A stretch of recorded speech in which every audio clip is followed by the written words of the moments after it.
Here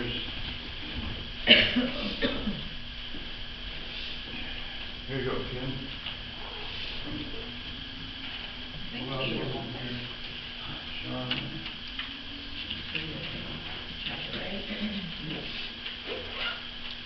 About one or two. English.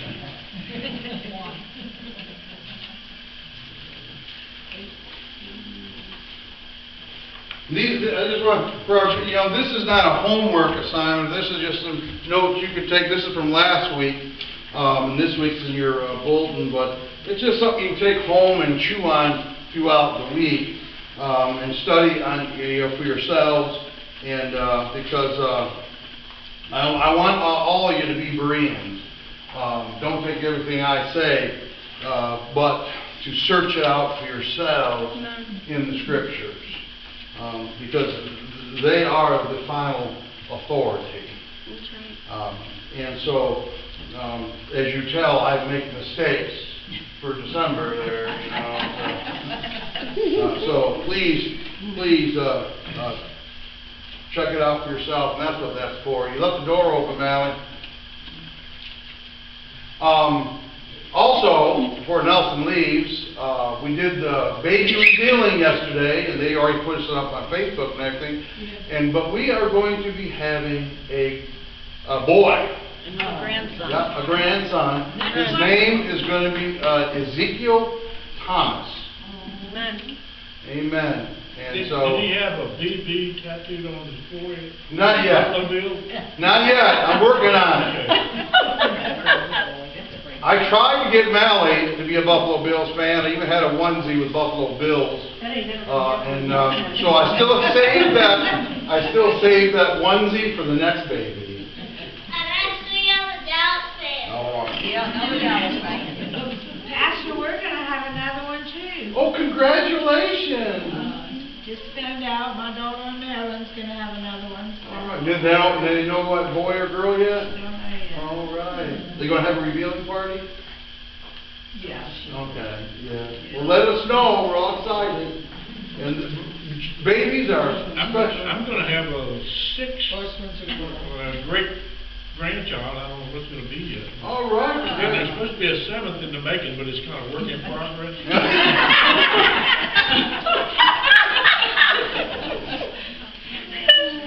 Wow,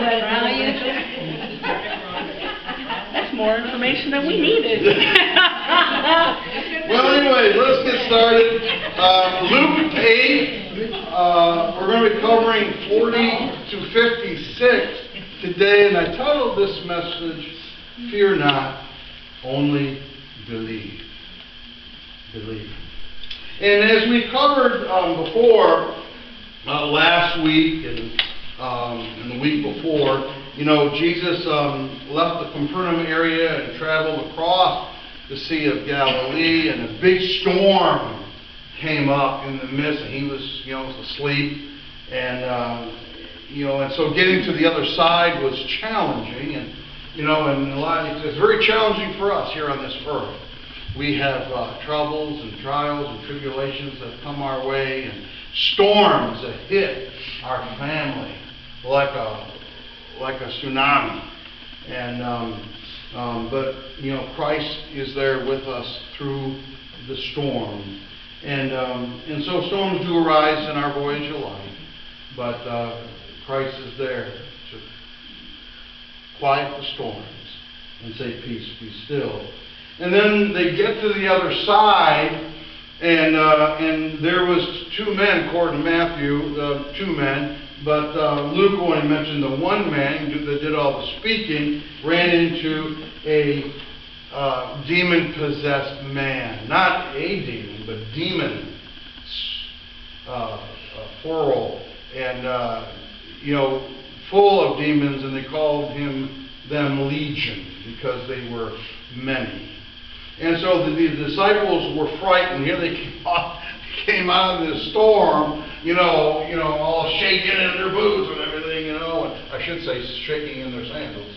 But and now all of a sudden they come ashore, and all of a sudden these guys come flying out of these tombs. I mean, what would you do if you're just pulling up and you got the tombs there and everything else, and people start coming out of them? You know, I mean, I'll be get back in the boat. But they were fighting everything, and so last week we talked about living monuments and to be a living monument for Christ. And so the demon. So last week we talked about Satan devours. You know, he destroys. He wreaks havoc. You know, in families, everywhere, and all this evil is running around the world, and Satan and his demons, and then we talked about Jesus delivered these demons out of this man and into these swine, and they went off the cliff, and the man was in his right mind, covered, robed, because they came out of these tombs naked, and and that's a frightful, that's a scary sight in itself, you know. And then saints declare, and he wanted to go with, Jesus, but Jesus wanted him to stay back, be with his family, and to spread the news. And that's what saints do. That's what we do. We're supposed to spread the gospel of Jesus Christ. This is good news. This is way better than the lottery. This is eternal life we're talking about here. And Christ offers eternal life. Because we're going to have eternal life either or. It's where you're going to spend it. If you're going to be in heaven or you're going to be in hell. And there is a hell. No matter what the Pope says. That's right. And but anyways, so today we're going to talk about faith. Faith. And so what is, faith? It's the substance of things hoped for. So what is faith? And faith is pistis. The Hebrew word is pistis, or Greek word, conviction of the truth of anything, belief, the conviction that God exists and is the creator and the ruler of all things, the provider, the bestower of eternal life, salvation through Christ, trust, assurance, and belief. It's when we put our faith and trust. And the one thing I've lost faith in is doctors today. What I've seen people going through and stuff. Even my doctor on Thursday, I go to the VA, and I was in there. He spent more time on that computer than he did really looking at me. I'm sitting there telling them my toenails are falling off. They're saying adios amigos, and I'm falling apart. Maybe I'd be walking down, my foot would fall off. I don't know. But he listened to my heart. He listened to my lungs. And then he tells me to sit back down over there. And I said, aren't you going to look at my ears? He says, why, you got a problem? I don't know. He says, I ain't going to look at your eyes because you see an eye doctor up at the VA. But you lose your faith in these doctors these days, and especially the civilian doctors, they only want to spend 15 minutes with you, and not even that. Years ago, they knew your family and everything. They had a good rapport. My mom could call up my doctor, and that poor guy, he was on speed dial. Well, I don't know, rotary phones back then didn't have speed dial, but you know what I mean. She knew that number by heart, and she'd call him, and my mom always said she wanted twins, and the doctor said then he would have to take tranquilizers. But anyways, Hebrews, what is faith? But it's forsake all, I trust. Forsake all, I trust Him. I've always, we go to doctors stuff, but I put my faith in Jesus Christ, the healer, Jehovah Rapha, the Lord our healer. Modern medicine can only go so far. And then it's beyond, their knowledge. And God only gives them so much to know. And they're learning all the time. But in Hebrews 11:1, it states, now faith is the substance of things hoped for, the evidence of things not seen. So we're going to see today two individuals that are both facing their own personal crisis. And I know maybe some of you out there today are facing your own personal crises. You know, either health problems, loved one, issues going on, whatever the case may be, but we face these personal crises. And the first one we're going to be talking about is a father's love for his daughter who is dying. You know, she's 12 years old and is dying. And then another one is a woman with a 12-year blood issue, bleeding for 12 years. You know, a women's cycle that lasts 12 years. I know, you women can sympathize, you know, with what this woman is going through. You know, and so both come to Jesus in their own way. The substance of things hoped for brings them to the only one who could help. Jairus hoped that Jesus would help his daughter and make her well again. Yes. The woman wanted this bleeding to stop and to be whole again. And so, fear not, only believe. And so let's take a look. Verses 40 to 56. We're going to go ahead and read it and we'll break it down. It says, "And it came to pass that when Jesus was returned, the people gladly received him, for they were all waiting for him. And behold, there came a man named Jairus, and he was a ruler of the synagogue. He fell down at Jesus' feet and besought him that he would come into his house, for he had one only daughter, about 12 years of age, and she lay dying. But as he went, the people thronged him. And a woman having an issue of blood 12 years, which had spent all her living upon physicians, neither could be healed of any, came behind him and touched the border of his garment, and immediately her issue of blood stopped. And Jesus said, Who touched me? When all denied, Peter and they that were with him said, Master, the multitude thronged thee and pressed thee, and sayest thou, Who touched me? And Jesus said, Somebody touched me, for I perceive that virtue is gone out of me. And when the woman saw that she was not hid, she came trembling and fell down before him, and she declared unto him before all the people for what cause she had touched him, and how she was healed immediately. And he said unto her, Daughter, be of good comfort, thy faith hath made thee whole, go in peace. Amen. While he spake, there cometh one from the ruler of the synagogue's house, saying to him, Thy daughter is dead, trouble not the master. But when Jesus heard it, he answered him, saying, Fear not, believe only, and she shall be made whole. And when he came into the house, he suffered no man to go in save Peter and James and John and the father and the mother of the maiden. And all wept and bewailed her. But he said, Weep not, she is not dead, but sleeping. And they laughed him to scorn, knowing that she was dead. And he put them all out, and took her by the hand, and calling, saying, Maiden, arise. And her spirit came again, and she rose straightway, and he commanded to give her meat. And her parents were astonished, but he charged them that they should tell no man what was done. And the first point today is faith leads to salvation. We are saved by grace through faith. Yes. Abraham believed God and was made righteous by his belief. You know, Moses believed God. And so they all live. If you go through Hebrews 11, you have the hall of faith right there. And they put their faith, they put their trust in the one true God. And so we are saved by grace. It's God's grace that saves us. Not anything that we do saves us. You know, it's God's grace.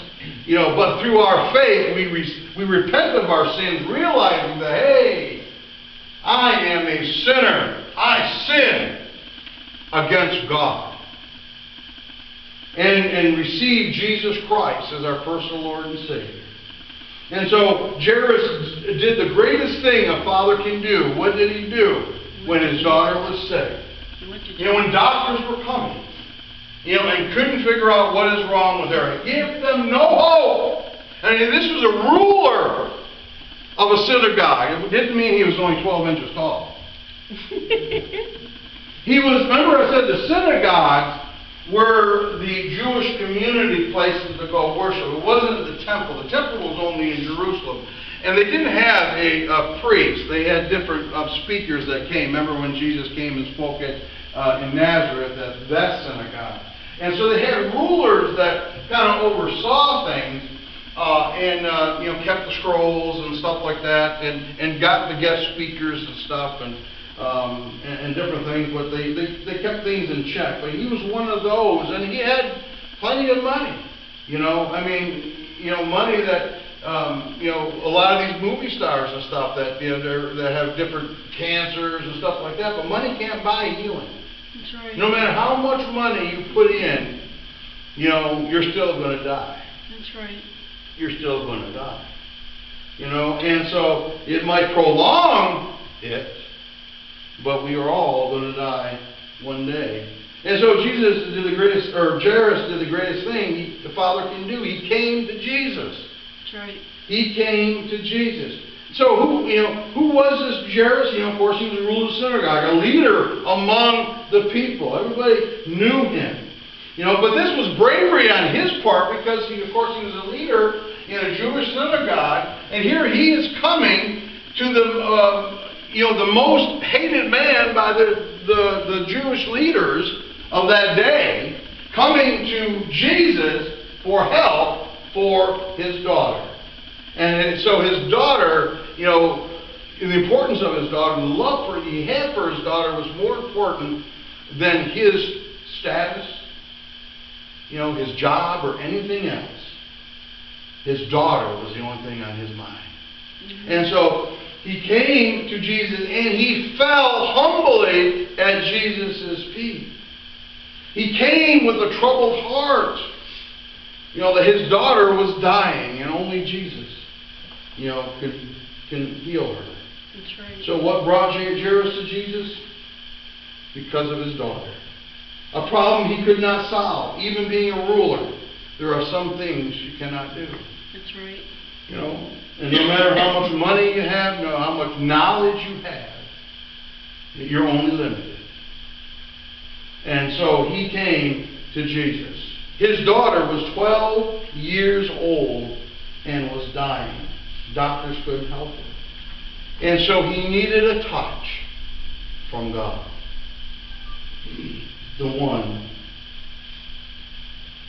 For the one he loved. His faith brought him to Jesus. And living in Capernaum, and a ruler of the synagogue, he heard Jesus speak. Remember back in Luke 4:32. He heard Jesus, and they were amazed at the authoritative speaking that he did. And he spoke with authority and power. And then, remember, what else happened there? How does this begin? Wedding again? No. Somebody was there that was what? Demon possessed. And Jesus cast out the demon. And so he heard Jesus speak. And what does Romans 10:17 tell us? So then faith cometh by hearing, and hearing by the word of God.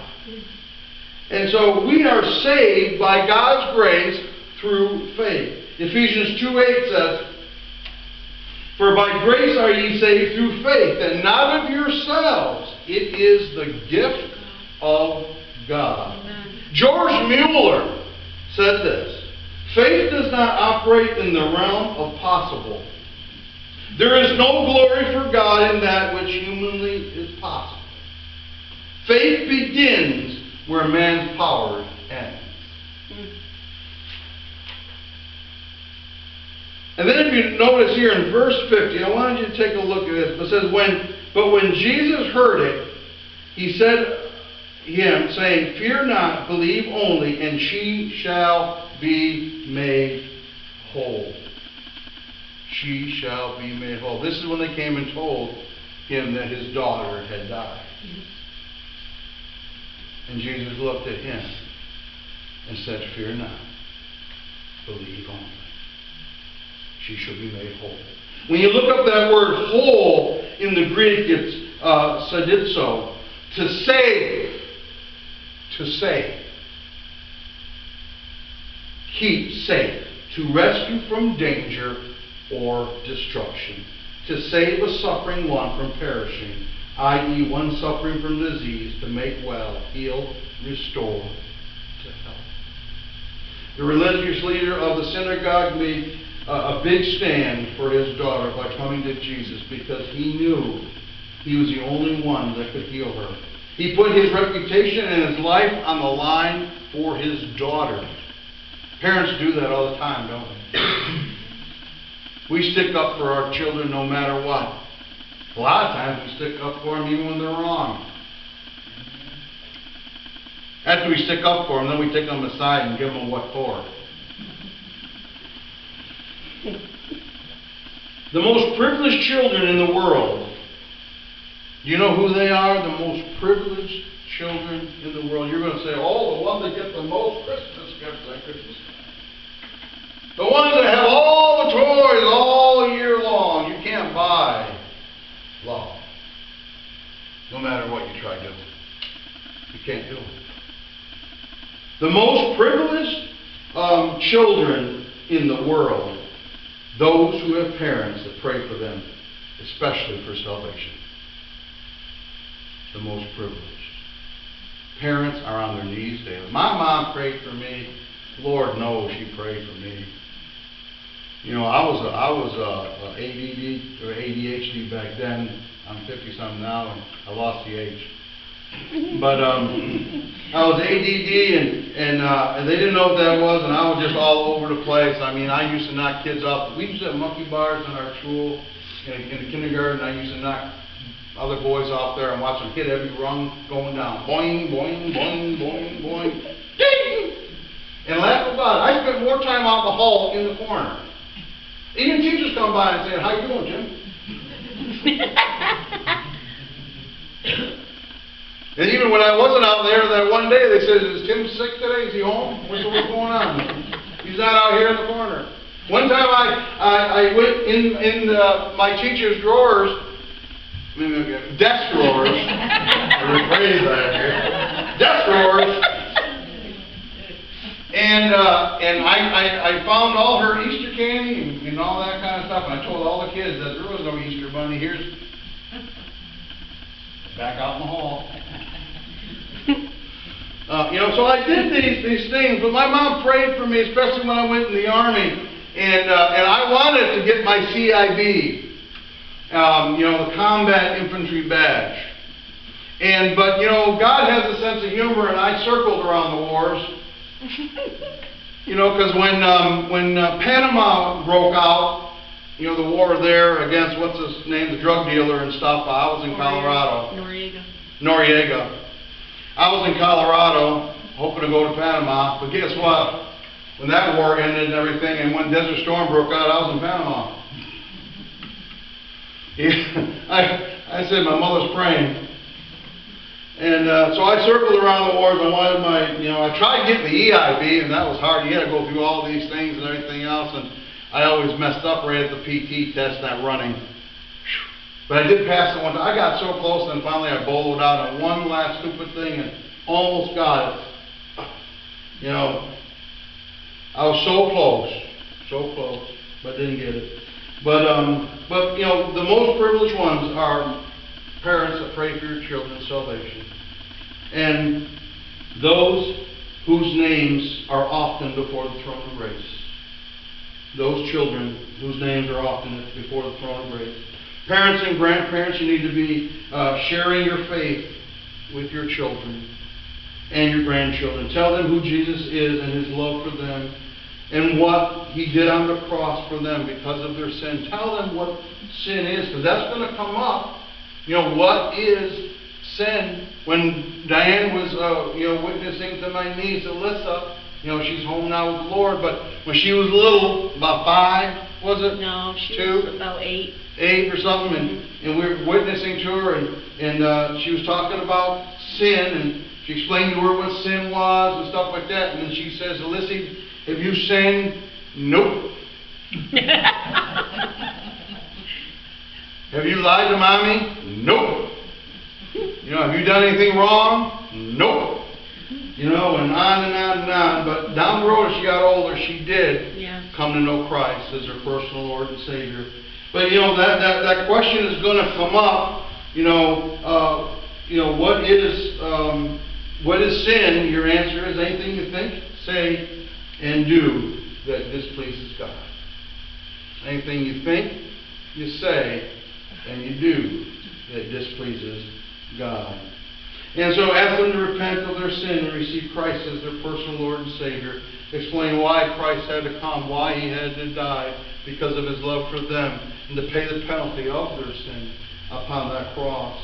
And so the problem today is many want Jesus as their Savior to save them from their sin and not go to hell. But the one thing they do not want is Jesus as their Lord. As their Lord. Telling them what to do and what not to do. And that is the problem today. But they don't want Jesus as their Lord because they don't like being told what to do and to live for Him and to surrender all to Him. And so, because the just live by what? Faith. We live by faith. We live in our trust in Him. In Habakkuk 2:4, behold, his soul which is lifted up is not upright in him, but the just shall live by faith. And the next point I have is faith leads to healing. And so we see this woman's desperation. Her problem revealed in this one verse, in verse 43 here. And the woman having an issue of blood 12 years, which has spent all her living upon physicians, neither could be healed of any. My mom went through that with her migraine headaches. Years and years, specialist after specialist, thousands of dollars and everything about these migraine headaches that she had. She worked at GE and she had a transformer fall on her head. And she thought that was coming from that incident, these migraines. But all this, and she finally went to this old, country doctor, farm doctor, and he gave her a beta blocker, and it cured her migraines. Her migraines were coming from her heart. Who knew? But all that, thousands of dollars. You know how it is going to doctors, right? And all the money you go there and you hear cha-ching, cha-ching, cha-ching. I mean, when you're in the hospital, who's the first one to see you? No, it ain't the doctor. You're dying. No, it ain't the doctor comes in there. The one that wants to make sure they got all your information in case you do kick the bucket before they can still bill your insurance. They come in there with that wheelie old computer and everything, wheel it in there. I'll look at them and I'll say, yes, I'd like a #1 supersize, please. But they're right there, ready to cha-ching, cha-ching, cha-ching. The doctors don't come in to see you. Nothing. It's just them. They just got to make sure they got your billing right and everything and make sure you can, even when you're in so much pain, they're asking you these questions. Yep. I mean, you can't even hardly talk, you're in so much pain. And here they are asking you questions. And so, this woman is so desperate. And, she had this incurable sickness. Something was going on with her, that she was bleeding for 12 years. You lose that kind of blood, you're anemic and everything else. You're pale looking.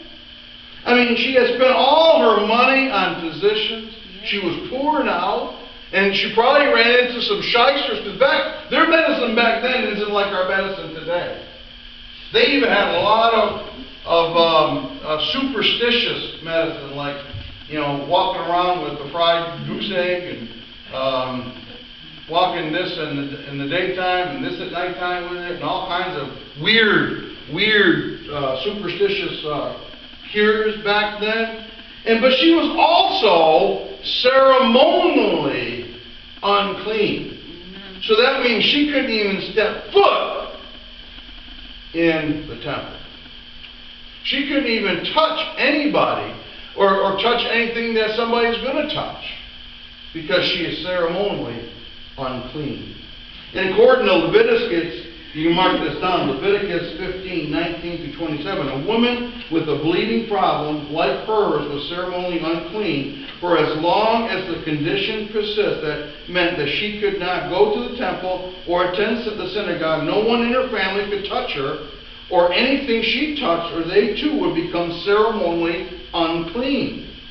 She was an outcast both in society and in her own family. Yep.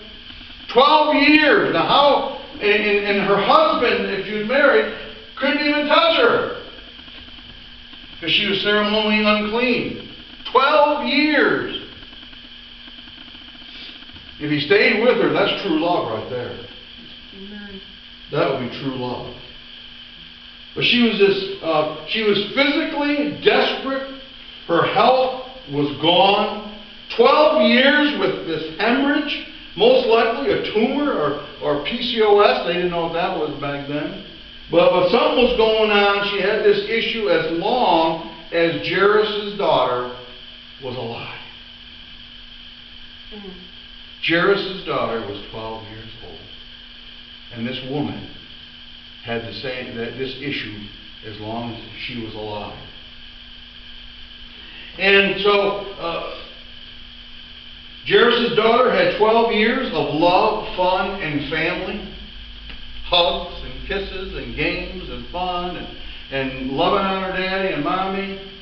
But this woman, she had 12 years of misery, loneliness, and desperation. Financially desperate, her money was gone. Spent on doctors and shysters. Spiritually desperate, she couldn't enter the temple. She pictures, of all people, apart from Christ. Let's take a look. Physically, we are moving toward death. Financially, money cannot buy what we need. Spiritually, our sin separates us from God. A woman's determination, she came from behind him and touched the border of his garment. Yes. If we see in verse 44, came behind him, touched the border of his garment, and immediately her issue of blood stench. That means stopped. Immediately it stopped. In the Old Testament law, God had commanded the Jews, you shall make yourselves tassels on the four corners of your garment, with which you cover yourself, Deuteronomy 22:12. If you want, look it up. Those tassels on the fringe of their robe served as a reminder of their obligation to obey God's commandments. Numbers 15:37 to 41. Except during World War II. Because, see, when they saw this, they know that that person was a child of God, the living God. But in World War II, Jews were being persecuted, so they actually did it in the inner garment, so they wouldn't be noticed and persecuted. And they hid that. And I thought that was very interesting. But it said that she touched, tomehi, it's a Greek word. It means to fasten oneself to, adhere to, cling. So she just didn't touch it like this.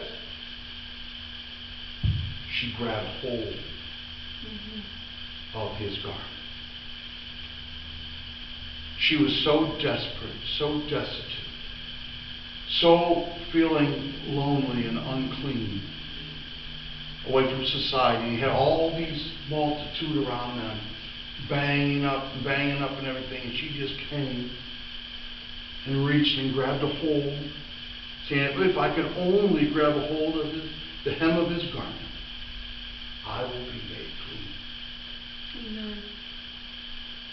If I can just touch it. He doesn't have to see me or anything. That's how her low self-esteem. So lowly she is. We have people in that world today that are so lowly and so lonely, so desperate, and so out of touch with society. And so she grabbed a hold of his garment. She didn't just touch it, she clung to it. And so the condition is to discourage her from coming to Jesus. She had to just come behind him and grab a hold of that. But she was discouraged because there was a great crowd, around her. And the attitude of his disciples, and they had some pretty bad attitude. I mean, these were fishermen and stuff like that. Remember how they even tried keeping the children away from Jesus? And the importance of his mission. Come on, he's in a hurry, let's go. Her own appearance, she was pale, poor, and pitiful. She didn't feel worthy to be even in the face of him.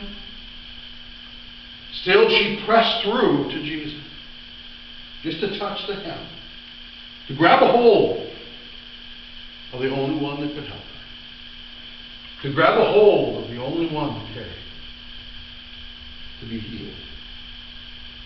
If I, as Matthew puts it, if I can touch his garment, I shall be made whole. And so she was delivered. Her deliverance came from the contact with Jesus. This was a touch of faith. She exercised great faith than healthy ones around her did. And our Lord's response to her faith, who touched me? The disciples saying, what? Hello? Big crowd here. Everybody, we're banging, we're bumping in. One time at Thomas Road, we came out of a concert over there. I mean, we were just moving like cattle. I mean, it was like this. You know what I did? I yelled, "Move!" That's what it felt like. I mean, we were bumping. You couldn't even hardly move. You're just moving through like this, and everybody's bumping shoulders, and to get out. Then me and my sarcastic guy yelled, "Move!" But here, all these people are around him and everything like that, and banging into him and everything. And you say, "Who touched me?" Everybody's touching you. We're bumping around here like ping pong balls. And so, who touched me? It was sensitive to her touch. Virtue has gone out of me. Power has left me. Virtue, dunamis, strength, power, ability. Many surrounded Christ who do not touch him.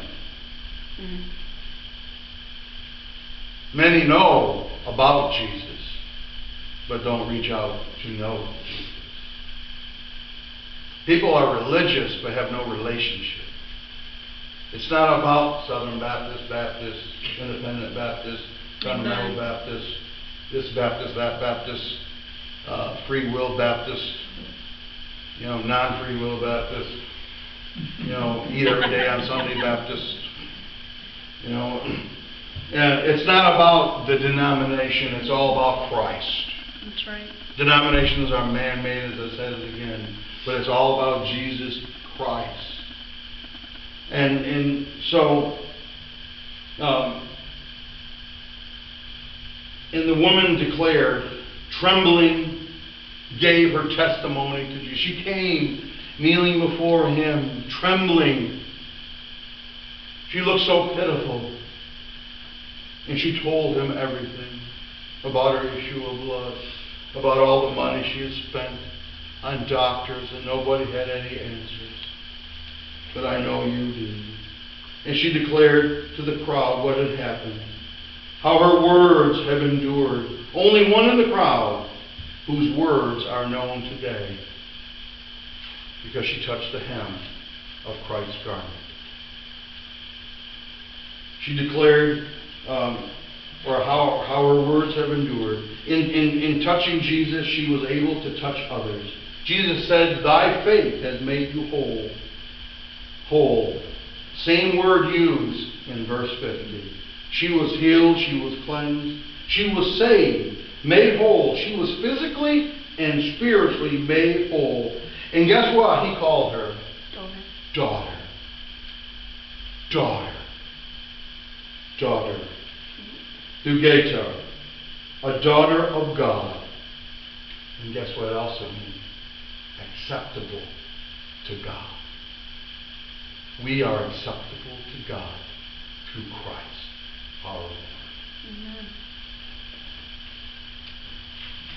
Why? Isaiah tells us. But he was wounded for our transgressions, he was bruised for our iniquities. The chastisement of our peace was upon him, and with his stripes we are healed. Amen. We are made acceptable to God. We are children of God through Christ. Amen. And the last point I got, faith leads to eternal life. And so we look at verse 49 through 56, when they get the news, here they're on their way, and then, they had a little prolong because the woman with the issue of blood, and then as soon as they get done talking with her and stuff and healing her, Jesus heals her, then people from Jairus' house come and says, "Bad news here, your daughter is dead. Don't trouble the master anymore." And Jairus faced the greatest test of father's faith. When he awaits the news of his child's welfare, and then he finds out that she had died. When he awaits news of his child's welfare, when the news came, it was bad. His daughter was dead. Encouragement from Jesus at this darkest hour. When we lose a child, it's the unthinkable. A parent should always go before their children. That's how we think that's how life should go, right? We should go before our children, or even our grandchildren. But sometimes life doesn't happen that way. But Jesus gives this encouraging words, "Fear not. Believe only, and she will be made whole." Nothing takes Jesus by surprise. Amen. Maybe you received bad news this week. Maybe you're going through your darkest hour right now. Fear not. Believe only. Jesus had prepared Jairus for this moment. The healing of the woman along the way. Walking with Jesus, we encounter faith builders.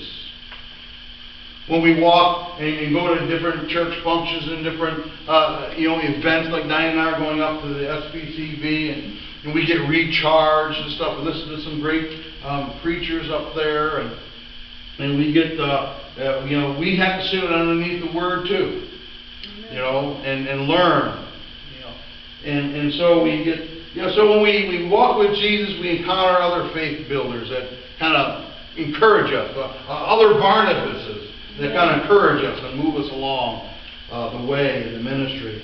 But death comes because of what? Sin. Sin. We all will die someday, unless the rapture hits. Then we'll be caught up. But Romans 5:12 says, "Wherefore, as by one man sin entered into the world, and death by sin, so death passed upon all men, for all have sinned." That's right.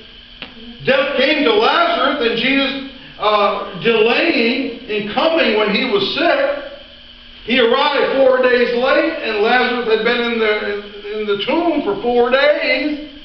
He tells them to roll away the tomb, or the stone. And Lazarus' sister says, "Really?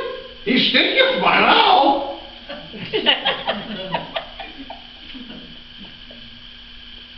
Woo! 4 days in the heat. Now this is over in Israel now. It gets hot. You think Texas is hot? Yeah, go over there.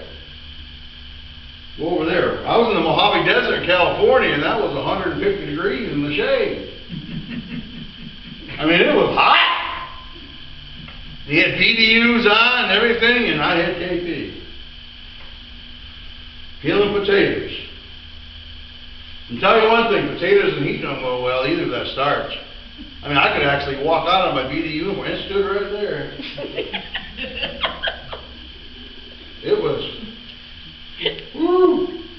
And tell you one thing, even deodorant don't work there when everybody's sweating and everything. Your right guard turned left. Your secret told it all. It was bad. But, you know, heat brings on more things. That's why in the summertime we have trash outside. Come back the next day, it's like, boom! Hits you right in the face. Like, I mean, it's bad stuff. But that's what I'm saying. It stinketh. But death came to Lazarus.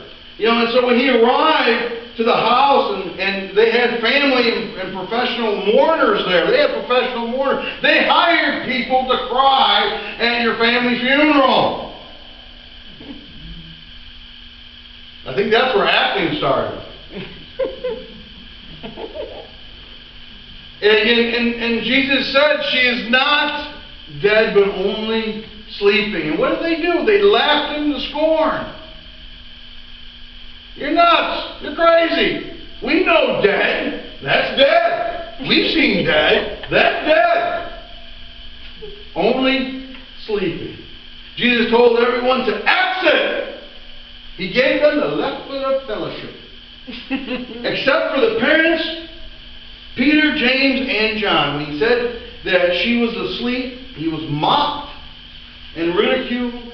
But Jesus is what? He is the resurrection and the life. The one who created her in her mother's womb was now in her house, calling her back to her family. Disease, because of sin, kills, but the giver of life showed up. Jesus came to bring her spirit back, and we see in verse 55, and her spirit came again, and she arose straight away, and he commanded to give her meat, which means food. You know, something to eat. You know, so we are created to live eternally. Yeah. It's where you spend it that's going to count. Amen. Because God, we weren't intended to die. That's right. Sin brought that on because of our disobedience. We sinned against God and brought sin upon us and all mankind with Adam and Eve. That's right. You know, so the body dies, but the spirit goes. And so he called her back, and her spirit came back. And Jesus said, you know, in John 11, 25 and 26 says, Jesus said unto her, I am the resurrection and the life. He that believeth in me, though he were dead, yet he shall be or live. And whosoever liveth and believeth in me shall never die. Believest thou this? Death came to separate and destroy. Yes. Jesus came to reconcile and to give life. Her parents received their daughter back again. Because of a father's faith, he went to the one who could help. To heal her daughter, his daughter, to make her whole again. That's right. Even death couldn't touch his daughter. That's right. Because of Jesus. So faith leads to salvation. She was made whole, rescued, and saved by Jesus. Faith leads to healing, physical and spiritual. Press through to Jesus like this woman. Come as you are with all your needs. Pay no attention to doubters and critics in the crowd, because there's always going to be those who are going to be scornful and are going to be critics and laugh and ridicule because you are a Christian. You know, and we are getting persecuted more and more in this country every day because of our faith. And the woman received more than she anticipated. She was healed from her illness. She became a child of God. She gives more. Jesus gives more than we ask or think. In Ephesians 3:20. It says, now unto him that is able to do exceedingly abundantly above all that we ask or think, according to the power that worketh in us. In us. They were both healed by our great Savior. They came desperate, That's right. and they left delivered Mm. because of Jesus Christ. Faith leads to eternal life. Jesus brought Jairus' daughter back from the dead. Come to Jesus. He loves you and died for you. And He raised from the grave to give you eternal life. That's right. He defeated Satan, sin, death, and the grave, all for you. So one day that you can be with Him in His kingdom, where no more tears, Amen. no more grief, no more pain or suffering or storms of life for all eternity. And that's a long time. That's a long time. Fear not, only believe and see what Jesus will do for you. Let us pray. Heavenly Father, we thank you so much for your word today as we saw these two coming to you. A father for his love for his daughter. No matter of what people thought because of his status in the community, his daughter only mattered. And he came to the one that could heal her. This woman who was socially kicked out and desperate, lonely, hurting, at her wit's end, she came and grabbed hold of the hem of